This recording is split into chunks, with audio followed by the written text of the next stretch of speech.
RLP कमजोर नहीं है।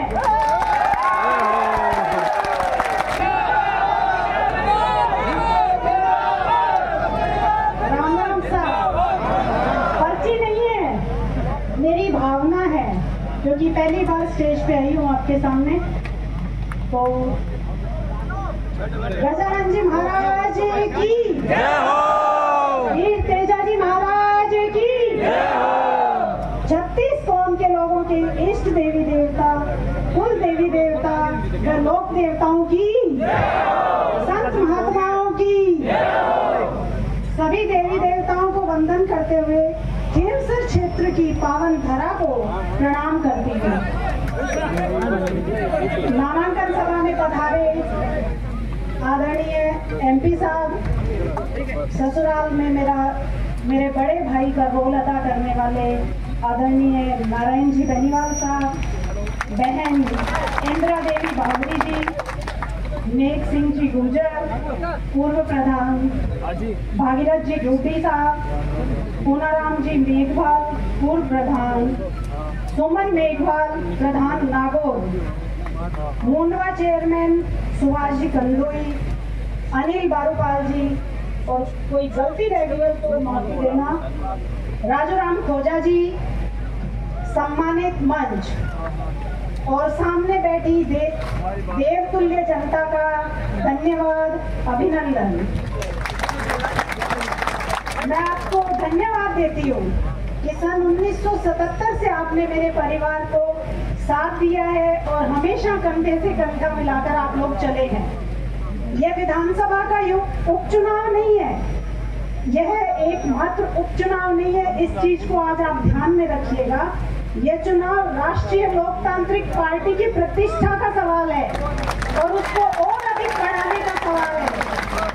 पार्टी की जो विचारधारा है वो गरीब, किसान, मजदूर और महिलाओं से जुड़ी हुई है, बेटियों से जुड़ी हुई है। और सिर्फ विचारधारा नहीं, संघर्ष करते हुए हम जो आगे बढ़ रहे हैं, जिस तरह से बहन बेटियों के लिए संघर्ष लगातार हमारी पार्टी कर रही है, उसी की आज मान और मर्यादा का सवाल है, उसी को आगे बढ़ाने का, उसी की प्रतिष्ठा आगे बढ़ाने का सवाल है। इसलिए आपको मजबूती से साथ देना है।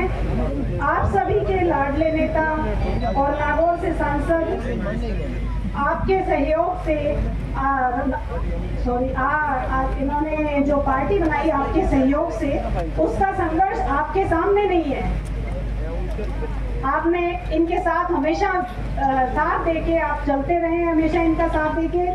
और मुझे ज्यादा लंबा चौड़ा भाषण वैसे देना नहीं आता है, क्योंकि लेकिन मैं इतना जरूर कहूंगी कि जो भाजपा और उसके जो आंतरिक गठबंधन है कांग्रेस से, और जो आज दोनों पार्टियां मिलकर चुनाव लड़ रही है, उसको ये संदेश देना है कि आरएलपी कमजोर नहीं है। खींवसर है तो आरएलपी की राजधानी है, इस चीज का प्रमाण आप लोगों को ही देना है। और खींवसर की भूमिका, आपकी भूमिका मैं पुरजोर तरीके से, हाँ नहीं आता लेकिन सीख जाऊंगी, आपके बीच रहकर सब कुछ सीखूंगी। खींवसर विधानसभा से हमारा राष्ट्रीय लोकतांत्रिक पार्टी का जो है राजनीतिक रिश्ता नहीं है, पारिवारिक रिश्ता है। याद रखना, आपका उम्मीदवार आपका अपना है। बीजेपी का जो उम्मीदवार है वो आरएलपी से गया हुआ है, और जो कांग्रेस का उम्मीदवार है वो बीजेपी से आया है। लेकिन आपका आरएलपी का उम्मीदवार वहां बैठने वालों में से आपने यहाँ भेजा है। इस चीज को याद रख के आप वोट दीजिएगा। 2008 में खींवसर की विधानसभा जब से बनी है, तब से आपने नेताजी को 4 बार विधायक बनाया है, 2 बार सांसद बनाया है। बड़े भाई साहब नारायण जी बेनीवाल को भी आपने विधायक बनाया। मैं आप और इसी के बदौलत एमपी साहब ने आपकी पहचान पूरे देश में करवा दी है।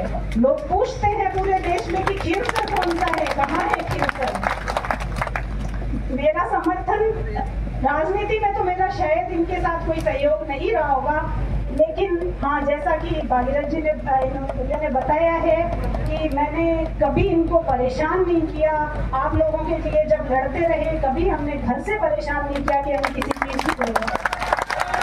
इसलिए आपसे मैं वही मान सम्मान चाहूंगी कि जिस तरह से हमारा परिवार हमेशा आपके लिए तैयार खड़ा रहता है, वैसे ही आप लोग भी हमारे साथ कंधे से कंधा आगे भी मिला के चलिएगा। और भैया चिंता कर रहे थे वजन कम हो जाएगा, तो उसकी कोई ऐसा कुछ नहीं है, नहीं होगा, क्योंकि इतनी बड़ी पार्टी मेरे साथ खड़ी है, आप सब लोग साथ खड़े हैं, ऐसा कुछ नहीं होगा। जैनसर में आपके लाडले सांसद महोदय के नेतृत्व में जो विकास कार्य हुए हैं सभी जानते हैं आप लोग। आपके सांसद ने लोकसभा में जनता की आवाज उठाई है, हमेशा लड़ाई लड़ी है। आपके लोकप्रिय नेता नारायण जी बेनीवाल ने भी विधानसभा में जनता के हितों के लिए लड़ाई लड़ी है। उसके कारण ही यहाँ विकास संभव हो पाया है। अब उपचुनाव में कई हथकंडे अपनाए जाएंगे, किसी की ट्रांसफर कर देंगे, किसी की पोस्टिंग कर देंगे, इससे ज्यादा जोर नहीं चलेगा। 13 तारीख तक आपको सावधान रहना है, उसके बाद सरकार अपनी है खिमसर में। सीएम साहब आज आए हैं, लेकिन आपके सीएम हमेशा आपके बीच है। ज्यादा लंबा चौड़ा भाषण मुझे देना नहीं आता, और खिमसर का जो विकास है वो परिचय का मोहताज नहीं है, क्योंकि मुझसे ज्यादा आप लोग जानते हैं। आपके सांसद महोदय के नेतृत्व में और आपके लोकप्रिय नेता नारायण जी बेनीवाल के नेतृत्व में, मार्गदर्शन में, उनके सहयोग से आपकी आवाज में पूरी बुलंदी से विधानसभा में उठाऊंगी। और जो भी होगा, बीजेपी वाले सिर्फ बोल रहे हैं कि हमारी डबल इंजन की सरकार है, लेकिन याद रखिएगा डबल इंजन की सरकार आरएलपी की होगी, क्योंकि एमपी भी हमारा और एमएलए भी हमारा। डबल इंजन की सरकार। आज सीएम साहब आपको टेलीफोन भी कर सकते हैं, लेकिन कल आपको सीएम साहब नहीं जानेंगे कि कौन कहां से, लेकिन आपके एमपी साहब आपको हमेशा याद रखेंगे, हमेशा आपका काम करवाएंगे। और भैया मेरा सहयोग पूरी तरीके से देंगे, इनके मार्गदर्शन में ही मैं काम करूंगी। और आपसे अनुरोध है कि आने वाली 13 तारीख, जैसे मेघ सिंह जी ने बताया कि 13 तारीख को बोतल के निशान पे वोट देना और भारी मतों से मुझे विजयी बनाना, मुझे आशीर्वाद देना। आपने हमेशा दिया है मेरे परिवार को,